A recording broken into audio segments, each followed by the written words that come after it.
कभी सोचा है कि एक बार लगाया हुआ पैसा किसी के बड़े बड़े सपनों को हकीकत में बदल सकता है? आज हम एसबीआई के एक ऐसे ही प्लान को समझने वाले हैं जो एक बार के इन्वेस्टमेंट को समय के साथ एक बड़ी रकम में बदलने के लिए डिजाइन किया गया है। चलिए सीधे मुद्दे पर आते हैं और जानते हैं कि ये कैसे काम करता है।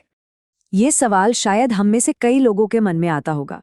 मिडिल क्लास परिवारों के लिए ये एक बहुत बड़ी चुनौती है।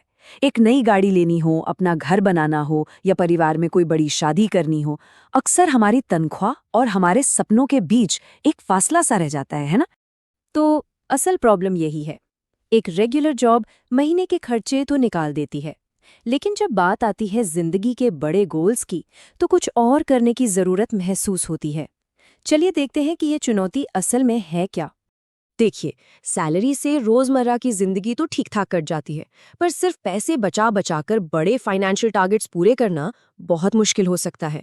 तो फिर सवाल ये उठता है कि इस गैप को भरा कैसे जाए। चलिए अब प्रॉब्लम से हटकर सीधे सोल्यूशन की बात करते हैं। आइडिया ये है कि सिर्फ पैसे बचाने के बजाय क्यों ना पैसे को ही काम पर लगा दिया जाए, और वो भी एक ऐसे नाम के साथ जिस पर देश भरोसा करता है। यहीं पर आता है लमसम यानी एक मुश्त निवेश का कॉन्सेप्ट। देखिए, ये गुल्लक में पैसे जमा करने जैसा नहीं है। ये तो एक बीज बोने जैसा है जो धीरे धीरे बढ़कर एक पूरा पेड़ बन सकता है और फल दे सकता है। मतलब ये एक तरह से फिक्स्ड डिपॉजिट जैसा ही है, लेकिन इसमें ग्रोथ की गुंजाइश कहीं ज्यादा होती है। और जब हम एसबीआई की बात करते हैं तो ये आंकड़ा देखना बहुत जरूरी है। 90 लाख करोड़ रुपए से ज्यादा का फंड ये मैनेज करते हैं। इसी से पता चलता है कि एसबीआई आज इंडिया की सबसे बड़ी और सबसे भरोसेमंद म्यूचुअल फंड कंपनी क्यों है। तो चलिए अब सीधे उस फाइनेंशियल प्रोडक्ट पर आते हैं जिसकी हम आज बात कर रहे हैं। इसका नाम है एसबीआई बैलेंस्ड एडवांटेज फंड। अब ये बैलेंस्ड एडवांटेज फंड सुनने में थोड़ा टेक्निकल लगता है ना, पर इसका काम बहुत सिंपल और स्मार्ट है।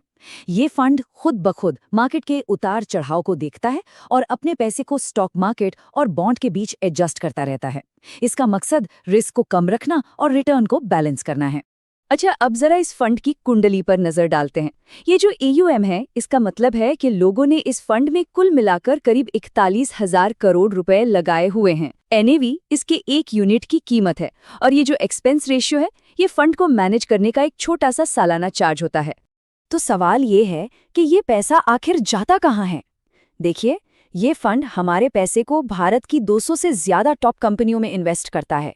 नाम देखिए, Reliance, HDFC bank, Tata steel और मारुति सुजुकी। ये सब वो नाम हैं जिन्हें हम सब जानते हैं। इससे क्या होता है, हमारा इन्वेस्टमेंट डाइवर्सिफाई हो जाता है, मतलब सुरक्षित रहता है। अब आते हैं सबसे दिलचस्प हिस्से पर। देखते हैं कि कैसे एक छोटा सा निवेश समय के साथ कंपाउंडिंग की ताकत से कई गुना बढ़ सकता है। ये वाकई जादू जैसा लगता है। चलिए एक उदाहरण लेते हैं। मान लेते हैं कि किसी ने एक बार में 1,20,000 रुपए का निवेश किया। तो एक कैलकुलेशन करके देखते हैं।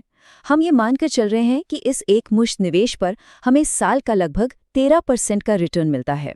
हाँ, एक बात साफ कर दें कि ये कोई गारंटीड रिटर्न नहीं है, बस एक अनुमान है। अब इस टेबल को जरा ध्यान से देखिए। वही 1,20,000 10 साल में 4 लाख से ज्यादा हो जाते हैं, और 25 साल में 25 लाख से भी ज्यादा। यहाँ गौर करने वाली बात यह है कि पैसा बाद के सालों में कितनी तेजी से बढ़ता है। दोस्तों, यही है लॉन्ग टर्म कंपाउंडिंग का असली जादू।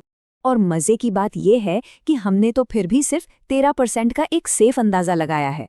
असल में तो इस फंड ने जब से शुरू हुआ है तब से लगभग 18.52% का ऑल टाइम रिटर्न दिया है। तो हमारी कैलकुलेशन तो काफी संभल कर की गई है। लेकिन रुकिए, किसी भी निवेश की पूरी तस्वीर को समझने के लिए उसके फायदे के साथ साथ उससे जुड़े कुछ जरूरी नियम, खर्चे और जोखिमों को जानना भी उतना ही जरूरी है। तो 3 मुख्य बातें हैं जो हमेशा याद रखनी चाहिए।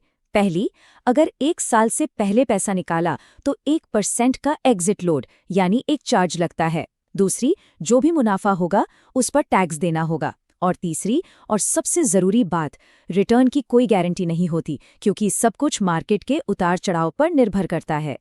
और आखिर में ये स्टैंडर्ड डिस्क्लेमर, ये सिर्फ इस बात पर जोर देता है कि ये सारी जानकारी केवल एजुकेशन के लिए है, और मार्केट से जुड़े किसी भी प्रोडक्ट में जोखिम हमेशा बना रहता है।